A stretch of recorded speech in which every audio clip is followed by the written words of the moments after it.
नमस्कार। आप देखना शुरू कर चुके हैं कैपिटल टीवी बिहार और मैं आपके साथ सरोज सिंह। आज सवेरे सवेरे लालू प्रसाद के बयानों के बाद जो राजनीतिक सरगर्मी तेज हुई वो अभी तक जारी है। बहुत सारे संदेश लालू प्रसाद के बयानों में छुपा हुआ है, तो उन संदेशों को डिकोड करने की हम कोशिश करेंगे। हमारे साथ हैं खास मेहमान वरिष्ठ पत्रकार अरुण कुमार पांडे जी। उनसे ये जानने और समझने की कोशिश करेंगे कि आखिर लालू प्रसाद ने ये क्यों कहा कि गठबंधन में सीट बांटना इतना आसान नहीं है, वक्त लगेगा। सर, क्या मायने हैं इसके, क्या मायने निकाले जाएं इसके सियासी मायने?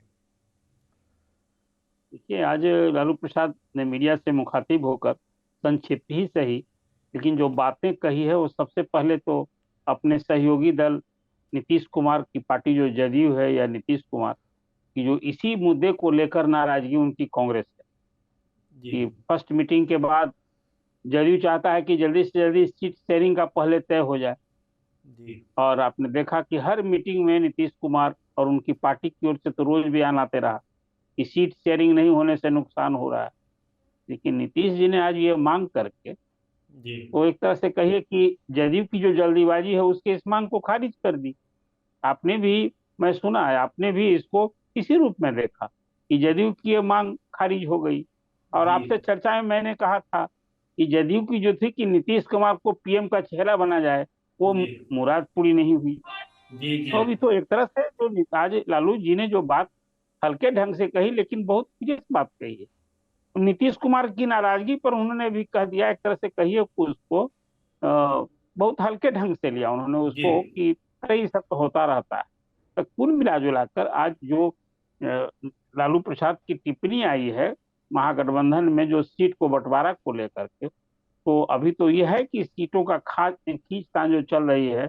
और कल ही आपने देखा कि सबके अलावा कल अशोक चौधरी जो रोज नीतीश कुमार के साथ रहते हैं उनका बनाया कि 17 से कम पर तो समझौता होने का सवाल ही नहीं होता है। जी जी जी तो जदयू की भ्रिकुटी तनी है। और फिर जदयू चाहता है कि जल्दी से जल्दी, अभी तो सच पूछिए सबसे अधिक परेशानी सचमुच जदयू की है। जी 16 जीती हुई सीटें हैं और 17 इस महागठबंधन में, तो सीट तो उसी के पास है, एक जी कांग्रेस के पास है, तो उसको क्या तय करना है। एक जी कोई है वो सीटिंग गेटिंग हो जाएंगे किशन जावेद। जी लेकिन सचमुच में नीतीश कुमार के लिए सरोजी परेशानी यहीं पर है कि एक तो महागठबंधन से सीटों की संख्या अंतिम रूप से तय होना, और फिर कुछ सीट को लेकर भी झमेला है। उसमें 5 7 10 ऐसी सीटें हैं जो जी बिल्कुल, जिसमें कि कहीं जदयू को के जो अभी जीते हुए कैंडिडेट वहां राजद को लगता है कि उनके लिए वो कम्फर्ट है और उस कॉम्बिनेशन में उनकी जीत होगी। और फिर जो सीटों की संख्या की 17 सीट तो जदयू ने दावेदारी कर दी है, तो जी बची 23 सीट। अब 23 सीट में राजद, सीपीआई, माले और कांग्रेस की 4 दल को बांटना है। तो अभी तो लालू जी ठीक ही कह रहे हैं। भले भाई वीरेंद्र ने कहा था कि सब कुछ, देखिए एक हम लोग परसेप्शन के हिसाब से कह रहे हैं कि जी कहते रहे हैं कि भाई ठीक है, जदयू राजद के बीच 17 17, कांग्रेस 5, माले 1, ये हम लोग अपने हिसाब से जी जो जी एक ये फार्मूला परसेप्शन है जी या जो, हाँ, एक फॉर्मूला हो सकता है एक राजनीतिक केस, जो अभी तीन सिचुएशन पॉलिटिकल दिखता है, हम लोग कहते रहे हैं। लेकिन आज जो लालू प्रसाद जी ने ये कह दिया कि इतना जल्दी थोड़े हो जाता है। नहीं कोई तय हुई है सीट का बंटवारा, सीट का सर, फॉर्मूला ही अभी सवाल बाकी सर मेरा होना है। दूसरा सवाल मेरा सर यहीं से शुरू होता है। जिस परसेप्शन की आप बात करते हैं या दूसरे लोग कहते हैं कि तो आसान है, जैसे 17 17 5 एक कर देंगे, तो ये जो परसेप्शन है इतना आसान दिखता है, उसको आज लालू के बयान ने तो एकदम खारिज कर दिया। लालू प्रसाद ने कहा कि गठबंधन में समय लगता है बांटने में, इतना आसान काम थोड़ी है। इसका मतलब है कहीं ना कहीं से बहुत सारे पेज, जिसका इशारा आपने कर ही रहे थे कि भाई सीट के अदला बदली भी होगी, कैंडिडेट पर भी बात होगी, तो बहुत सारे पेच अभी फंसे हुए हैं। तो इसका संदेशा क्या था? इसका संदेशा लालू प्रसाद जी क्या देना चाहते थे लालू प्रसाद? लालू प्रसाद के बयान में दो सेंटेंस है। जी एक तो सेंटेंस जो बात ठीक है, जो आसानी की बात सचमुच आसान नहीं होता है। जी ये जी तो यहाँ दावेदारी की जो पेंच है, जो खींचतान, यही ना है। अब देखिए उस गठबंधन में बड़ा एक कुछ निराली बात है, वो कि जदयू ने 2 सीट तो जहां अभी अरुणाचल में जो कांग्रेस की सेकेंड सीट थी वहां कैंडिडेट ऑफिशियली अनाउंस कर दिया पार्टी ने। जी जी और बिहार में बिहार विधान परिषद के जो सभापति हैं उनको सीतामढ़ी से कैंडिडेट अनाउंस कर दिया। जी सीतामढ़ी वो सीट है, वो भी कहीं ना कहीं गठबंधन के बीच में अदला बदली और उसमें दावेदारी में फंसी। भले उस समय सुनील कुमार पिंटू पिछले चुनाव में जीते थे, लेकिन वो एक सीट जो राजद के बीच पे फंस सकता है, जो सीटों का अदला बदली, या कुछ सीट जैसे जहानाबाद है, बांका है, अब वो आप सब कुछ यदि स्पष्ट करना चाहेंगे तो सीटों का भी की तस्वीर हम आपके सामने है कि वो जी कौन कौन सी सीट हो सकती है जहां राजद जदयू, भले जदयू की कब्जे की सीट है, लेकिन जी तब वो बीजेपी के साथ थे। उस समय नरेंद्र मोदी का नाम चेहरा था, और ठीक है नीतीश कुमार साथ थे, उनका काम भी था। लेकिन अब तो जो राजनीतिक परिस्थिति बदली है, और खासकर उस लोकसभा 2019 के चुनाव के बाद विधानसभा के चुनाव हुए हैं, और जी उसमें जदयू को जो परफॉर्मेंस रहा है, तो आज जो माले ने पिछले दिनों एक आईना दिखाया जदयू को कि आप जी क्यों बात करते हैं 19 की, आपको 20 के विधानसभा चुनाव में जो आपका संख्या बल है, आपकी स्थिति है, आधार वो होना चाहिए। तो कुल जी मिलाकर लालू प्रसाद ने 2 सेंटेंस में बड़ी गंभीर बात कह दी है सरोज जी। एक तो जी यह है कि इतना, दो बात में तो सही, दोनों बात सही कहा लालू प्रसाद ने। तो अभी सीट तो तय होनी है। एक दूसरी बात, अभी कांग्रेस ही वहां वर्कआउट कर रही है। कांग्रेस से तो अभी जदयू की कोई बात भी नहीं। हालांकि जदयू हमेशा कह दिया कि भाई हम 17 सीट लड़ेंगे, बाकी 23 सीट में जाने राजद कांग्रेस और वो कैसे बांटें। लेकिन आज ही देखिए दिल्ली में कांग्रेस सपा से बात कर रही, जी और इसी तरह से आपसे बात की है। अब तृणमूल कांग्रेस और जदयू तो ऐसी पार्टी है जिसको लेकर इस महागठबंधन में, इंडिया घटक दल में ज्यादा पेंच फंस गया है। अब वो अभी भी जदयू का जो तेवर है, अब वो जो अब आज की तारीख में लगता है कि जदयू अपना एक क्वेश्चन दे रहा है कि हम दबाव में नहीं आने वाले। ये बात आखिर अशोक चौधरी के इस बयान का क्या मतलब है कि 17 से कम पर तो कोई हम बातचीत नहीं करें। जदयू ये जो के अभी तेवर है बातचीत करने। जी सर, जदयू के दबाव में नहीं आएंगे, लेकिन लालू प्रसाद ने आज नीतीश की नाराजगी वाली सवाल को इतने हल्के ढंग से बोला है, उसके क्या माने निकाले जाए कि लालू प्रसाद बहुत गंभीरता से नहीं ले रहे हैं नीतीश कुमार की नाराजगी को? देखिए मैं मानता हूं कि अब नीतीश कुमार भी एक राजनीतिक पेच में फंस गए हैं। जो उन्होंने भाजपा से नाता तोड़कर राजद से समझौता किया, आज सत्ता में हैं, तो अब कहाँ जाएंगे। जी एक ही स्थिति देखिए, दोनों दोनों का एक दूसरे के पूरा कहिए एक दूसरे पर निर्भर है। यदि आज जदयू लालू जी के साथ नहीं होता तो आज राजद सत्ता में नहीं होता। जी और फिर नीतीश कुमार की भी जो सीएम की कुर्सी सही सलामत रह गई, वो जी राजद के ही सपोर्ट के कारण रहा है। जी इसलिए जी राजद भी इस मजबूरी को समझता है। अब रही बात की इस चुनाव में यदि आपको बीजेपी के खिलाफ मुकाबला देना है, तो राजद अपने जनाधार को सामने रख करके, और वो निश्चित रूप से नेगोशिएट करेगा, और उसमें जदयू से बात करेगा कि हाँ उसकी और कौन कौन सीट है जो हमारे लिए, अब जैसे बांका की सीट, जी जैसे भागलपुर की सीट है, जैसे जी बांका की सीट है, तो कुछ ऐसी सीटें, जहानाबाद की सीट, जी तो इस पर मुझे लगता है कि कुल मिलाकर कुछ ऐसी सीटें हैं जहां निश्चित रूप से राजद जदयू में भी सीट बंटवारा को लेकर, अब तो अभी सीट को लेकर तो अभी तो हम आप तो भी जानते हैं कि कोई दोनों के बीच में, लालू जी में और नीतीश के जी के बीच में कोई बैठक हुई, ऐसी तो कोई आधिकारिक सूचना नहीं है।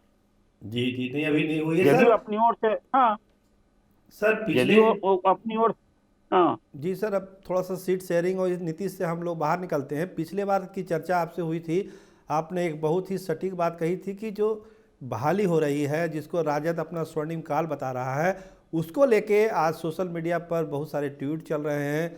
जो सुनील सिंह हैं उनके एमएलसी, उन्होंने कहा कि कुछ नेता बड़ी बड़ी डींगे हाँक रहे हैं, और जो हुआ है उसको सब जानते हैं कि राजद के कार्यकाल में क्या हुआ।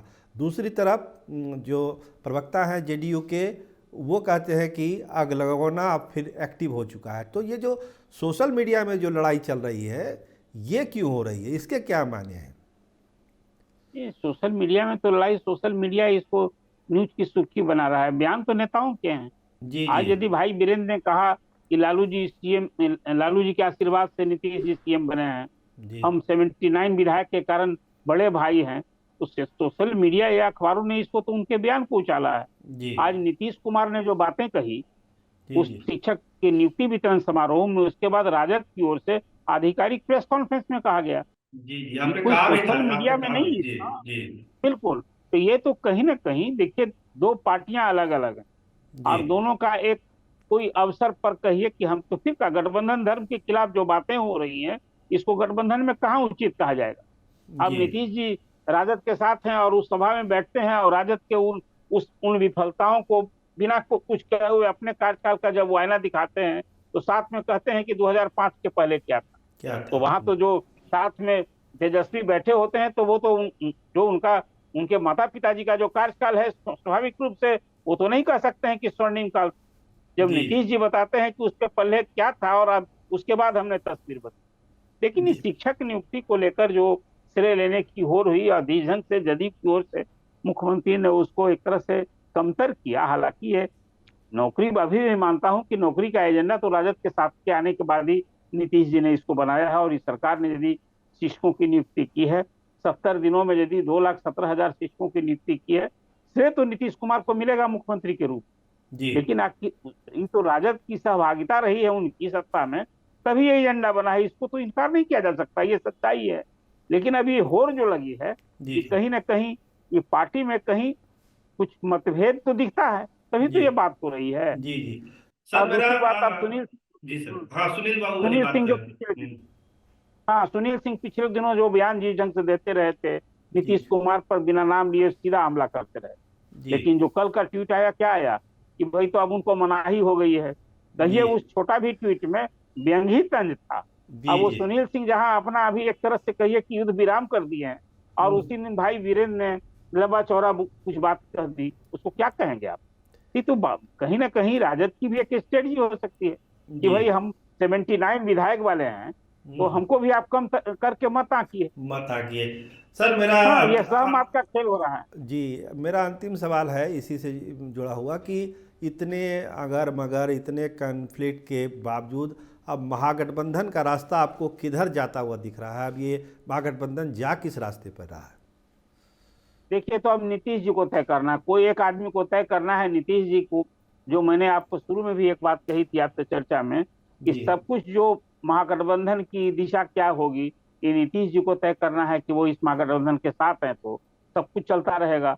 अब किन्हीं कारणों से जिस ढंग की बातें हो रही हैं, यदि कोई नीतीश जी कल भले इधर से कहा जाता है कि जी भाजपा का दरवाजा बंद है, ये कहने भर की बात अभी मैं मानता हूँ। मतलब दरवाजा खुला हुआ है पॉलिटिक्स भाजपा में की तरफ। जी हाँ, पॉलिटिक्स में कभी किसी का दरवाजा खुला होता है? ये तो युद्ध नीति है। अभी भाजपा भी छोड़ दी है कि नीतीश जी थोड़ा एहसास करें, जो नया साथी खोजे हैं वहां क्या क्या उनको झेलना पड़ता है। जी जी जी तो तो ये अभी हो रहे हैं, लेकिन हाँ, तो ये लेकिन इसको मैं कहूंगा कि महागठबंधन में, सत्तारूढ़ महागठबंधन में जो कुछ सामने दिख रहा है, जी इसको सर तो सब कुछ ठीक ठाक नहीं है, ये तो कहा ही जा सकता है। जी तो ये थे हमारे साथ वरिष्ठ पत्रकार अरुण कुमार पांडे जी, जो बता रहे थे कि युद्ध नीति में कुछ भी बंद नहीं होता है। जैसा युद्ध होता है नीति उसी आधार पर बनाई जाती है। नीतीश कुमार के लिए भाजपा का दरवाज़ा भी अभी बंद नहीं है, वो दरवाज़ा खुला हुआ है। फैसला नीतीश कुमार को करना है कि वो कौन सी नीति अपनाते हैं। अंतिम मुहर उन्हीं को लगानी है। और लालू प्रसाद के आज के बयानों से का उनके संबंध में उनका कहना है कि लालू प्रसाद एक मजे हुए खिलाड़ी हैं। अगर वो कुछ बोल रहे हैं तो उसके एक बहुत ही गहरे सियासी मायने हैं। इसको समझने की ज़रूरत है, जनता दल यूनाइटेड को भी, कांग्रेस को भी, वाम दल को भी। तो आपका बहुत बहुत शुक्रिया सर हमसे जुड़ने के लिए। और कैपिटल टीवी बिहार के दर्शकों को हम बताएं कि अरुण कुमार पांडे जी की कही हुई बातें बिहार के सियासत में 90% से ज़्यादा सही उतरती रही है हर हमेशा। इसीलिए उनकी बातों को बहुत ही गंभीरता से हम लोग भी लेते हैं और बिहार के लोगों को भी लेना चाहिए। आपका सर बहुत बहुत धन्यवाद।